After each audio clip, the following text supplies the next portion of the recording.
다윗의 하나님 세 번째 시간으로 하나님의 말씀을 나누도록 하겠습니다. 청년 여러분, 요즘 참 덥죠? 날씨가 덥고 굉장히 습한데요. 이 더운 여름에 겨울을 살고 계신 분들도 계실 것 같습니다. 이게 무슨 말이냐면요. 인생에 찾아온 고난으로 인해서 마음의 계절, 인생의 계절이 추운 겨울인 분들도 계실 거라는 의미입니다. 우리가 살다 보면 고난을 겪고 그 고난으로 인해서 우리의 마음과 인생이 춥게 추운 겨울을 겪을 때가 있죠. 다윗의 인생에도 그런 시간이 참 많았습니다. 그 중에서 그의 인생의 첫 번째로 찾아온 겨울에 대한 내용이 오늘 본문 말씀에 담겨져 있습니다. 오늘 본문 말씀에 이렇게 기록되어져 있습니다. 사울이 전령들을 다윗의 집에 보내어 그를 지키다가 아침에 그를 죽이게 하려 한지라.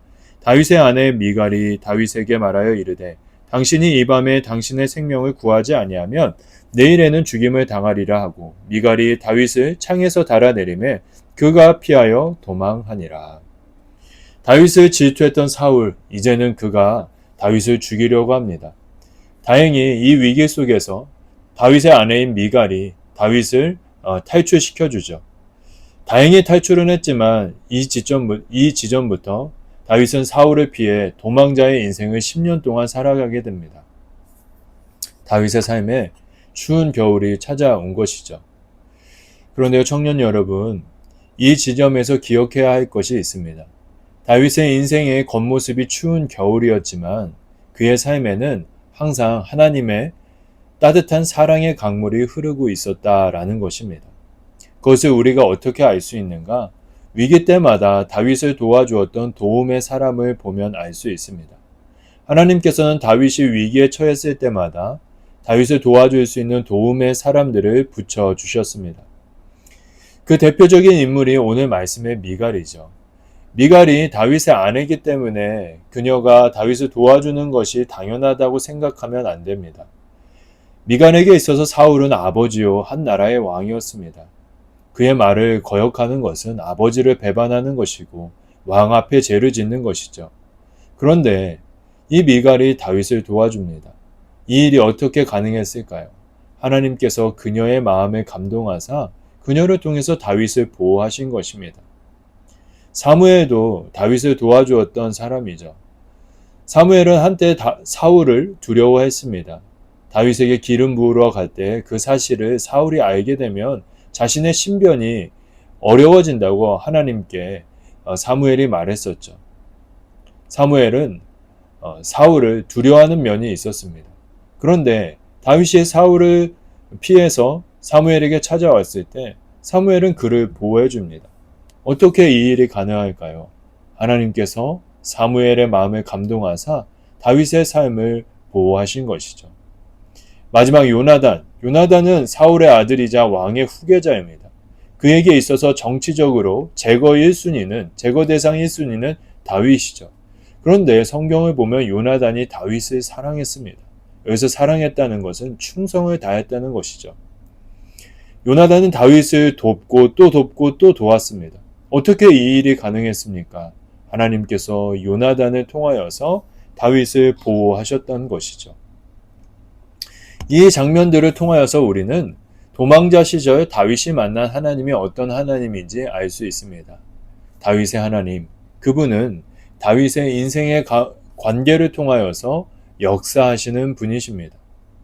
관계를 통해 역사하시는 하나님을 만난 다윗이 이런 고백을 했습니다. 여호와께서 내 편이 되사 나를 돕는 자들 중에 계시니 그러므로 나를 미워하는 자들에게 보응하시는 것을 내가 보리로다. 다윗은 자신을 도와주는 사람들을 통해서 하나님이 자신의 편이 되어 주었다라고 고백하고 있습니다. 다윗은 하나님께서 자신의 인생의 그 관계를 통해서 역사하시고 계신다는 것을 잘 알고 있었던 하나님의 사람이었던 것이죠. 다윗의 하나님, 그분은 우리의 삶의 관계를 통해 역사하시는 분이십니다. 하나님께서 관계를 통해 역사하신다는 것은 신학적으로 생각해 보면 너무나 자연스러운 일입니다. 우리가 잘 알고 있는 신학적인 표현, 삼위일체 하나님이라는 표현이 있습니다. 삼위일체 하나님이 무엇을 의미합니까? 삼위의 하나님께서 사랑으로 하나 되심을 의미하죠. 삼위의 하나님께서는 영원 전부터 영원까지 서로 사랑하시고 서로 사랑함으로 하나 되십니다. 이것이 무엇을 의미합니까? 우리 하나님은 관계를 굉장히 중요시 여기는 분이시라는 것을 의미합니다. 이 하나님을 닮은 존재가 사람, 바로 하나님의 형상인 사람입니다. 그러니 사람의 인생 가운데도 관계가 중요한 것은 당연한 것이죠. 이런 면에서 보면 하나님께서 우리가 인생을 살면서 만들어가는 그 관계를 통해서 역사하신다는 것은 너무나 자연스러운 일입니다. 그렇기 때문에 우리는 삶을 살아갈 때 우리의 삶에 주어진 관계를 소중히 여기고 아름답게 만들어갈 필요가 있는 것이죠. 그렇다면 우리에게 주어진 관계를 아름답게 만들기 위해서 우리에게 어떤 노력이 필요할까요? 여러 가지가 필요할 것입니다. 그 중에서 저는 다윗과 요나단의 관계를 통하여서 우리가 관계를 아름답게 만들어가는 방법이 무엇인지 생각해 보려고 합니다. 성경의 여러 관계 중 다윗과 요나단의 관계는 굉장히 아름답고 견고한 관계로 손꼽히는 관계라고 할 수 있습니다. 그 두 사람이 아름다운 관계를 처음부터 끝까지 유지했는데요. 그들이 그럴 수 있었던 비결이 있습니다. 그 비결은 두 사람이 대화하는 것을 보며 알 수 있는데요. 사무엘상 20장에 다윗이 이렇게 이야기합니다. 다윗이 진실로 여호와의 살아계심과 내 생명을 두고 맹세하노니 나와 죽음의 사이는 한 걸음뿐이니라. 이에 요나단이 대답합니다. 이스라엘의 하나님 여호와께서 증언하시거니와 내가 내일이나 모레 이맘때에 내 아버지를 살펴서 너 다윗에게 대한 의향이 선하면 내가 사람을 보내어 내게 알리지 않겠느냐. 두 사람의 대화 가운데 공통점이 있습니다. 다윗도 요나단도 하나님 앞에서 말하고 있다라는 것이죠. 또 다음 내용이 있습니다. 이번에 요나단이 먼저 다윗에 대한 마음을 표현하는데요. 요나단은 다윗을 자기 생명같이 사랑하여 더불어 언약을 맺었으며 요나단은 다윗을 자신의 생명을 다해서 사랑했습니다. 요나단만 그렇게 일방적으로 다윗을 사랑했을까요? 그렇지 않습니다. 두 사람이 헤어지는 장면에 대한 말씀인데요. 아이가 가매 다윗이 곧 바위 남쪽에서 일어나서 땅에 엎드려 3번 절한 후에 서로 입맞추고 같이 울되 다윗이 더욱 심하더니 두 사람이 헤어질 때 다윗이 훨씬 더 많이 슬퍼합니다. 이를 통해서 다윗 또한 요나단을 생명과 같이 여겼다는 것을 알 수 있죠. 또 이 두 장면의 내용을 통해서 두 사람이 아름다운 관계를 유지할 수 있었던 그 비결이 무엇인지 우리는 깨달을 수 있습니다. 두 사람이 아름다운 관계를 유지할 수 있었던 그 비결, 먼저는 두 사람의 관계를 하나님 앞에서 바라보았다는 것입니다. 그렇게 믿음으로 서로에 대해서 바라보자 서로의 마음 가운데 서로를 향한 헌신된 마음이 우러나오게 되죠. 그리고 그 헌신된 마음을 통하여서 두 사람은 아름다운 관계를 끝까지 유지할 수 있었던 것입니다. 잠언에 보면 이런 말씀이 있습니다. 사람이 마음으로 자기의 길을 계획할지라도 그의 걸음을 인도하시는 이는 여호와이시니라. 아멘. 우리의 인생의 모든 것이 하나님 안에 있다라는 것이죠. 우리의 인생의 모든 관계가 하나님 안에 있다라는 것입니다. 내가 우리의 가족을 만난 것, 우리가 출석하는 교회를 만난 것, 또 옆에 지체들을 만난 것, 내가 이 학교를 다니고 이 직장에서 일하는 것, 그 모든 사람들과의 관계가 하나님께서 허락하셨다라는 것이죠. 그렇게 하나님 안에서 우리가 우리의 인생 가운데 주어진 관계를 볼 때 우리는 그 관계를 소중히 여기게 되고 아름답게 가꿀 수 있게 됩니다.